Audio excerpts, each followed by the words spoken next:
অলির কথা শুনি বকুল হাসে, কই তাহার মতো তুমি আমার কথা শুনি হাসো না তো।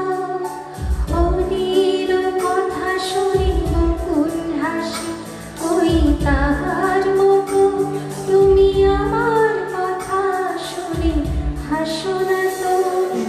ধরার ধুলিতে যে ফাগুন আসে, কই তাহার মতো তুমি আমার কাছে আসো না তো।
রাত যায়